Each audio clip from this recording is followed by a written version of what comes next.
Hey all, Patrick Murphy here from Quarter Inch Off, and I'm going to show the final Murphy bed.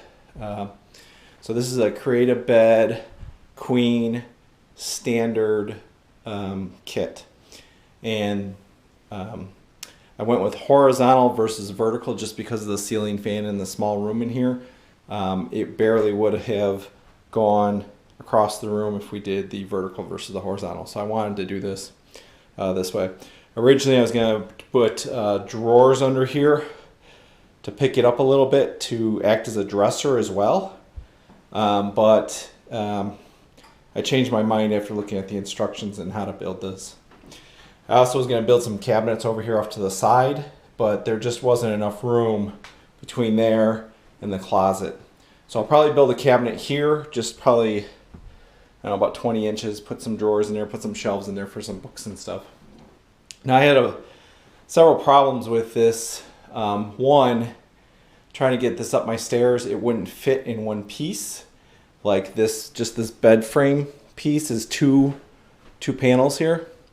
That would not have fit up my stairs when I built this. So I had to finish it and bring it up in pieces and assemble it in the bedroom. So whenever I go to move and take this out, I'm going to have to take it all apart. Unscrew everything, including all the screws that are holding this together and the frame and everything else, and take it out, or leave it with the house, one way or another. Now this kit versus the deluxe kit, the main difference is this is thinner this way because the deluxe kit has a leg bar that flips down, so you need to leave more room in between here for that leg kit. That's one of the reasons I went with this kit instead. And the way this kit works is, you can see there's a little pin right here that holds the bed in place. So these are the legs, and there's a hinge and a pulley that pull that down on both sides. Like that. Now these become the legs.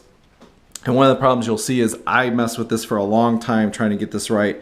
These don't come out perpendicular, right? This does not come out at a 90-degree angle. And one of the concerns I had is when you lay this down as a bed, would that hold? So far it's holding just fine.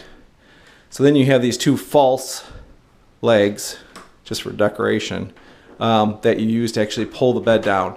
And it's relatively light.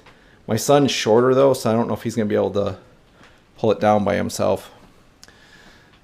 One of the other issues I ran into with this kit is, you know, if your boards aren't perfectly straight or flat, you get this gap. Nobody will see it, but I see it. Now you see it. So let me put this down. Like I said, this is a queen size bed. It's got the two pistons on either side with a heavy enough mattress. Without that mattress in there, that thing goes up by itself. So you need at least a 60-pound mattress to keep this down and keep this flat. Now let's see if we can see under here what I meant by the legs. So if you see these legs, they're really not perpendicular. Now you can kind of pull them out a little bit more, but realistically you can see that one way over there is way off. But it doesn't, I mean, this thing's pretty stable.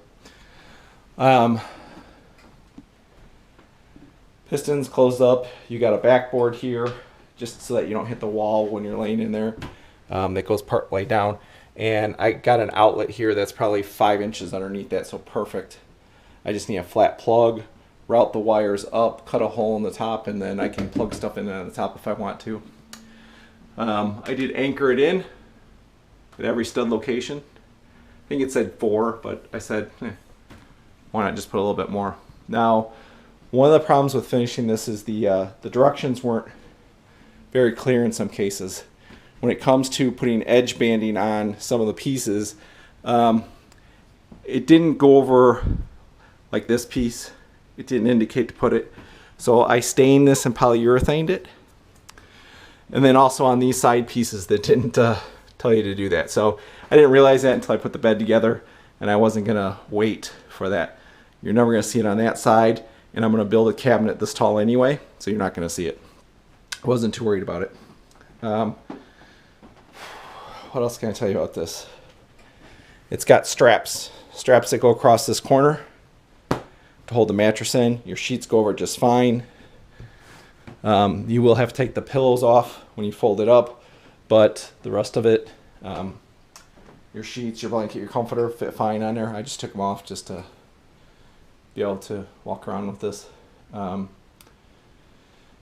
Other than that, it was pretty simple to put together. I mean, finishing took the longest time. The biggest problem you have is getting the legs cut out correctly, those hinges, and making sure all these are exactly where they need to be for the receiving end of both the pin that swivels and the piston. It's pretty easy math, nothing too complicated, just follow the directions. And that's it. So this project is mostly done. What do you mean by mostly? Well, because I want to add the electric. I mean, you can see this. I'm trying to hold this from going up too fast. And it closes pretty well by itself. I may add trim on the bottom. And I may actually add a fold-out table. So my son has a table in here to do homework or whatnot. Because again, his room is pretty small here. I took out his toy table with all his toys on there to give him some more room.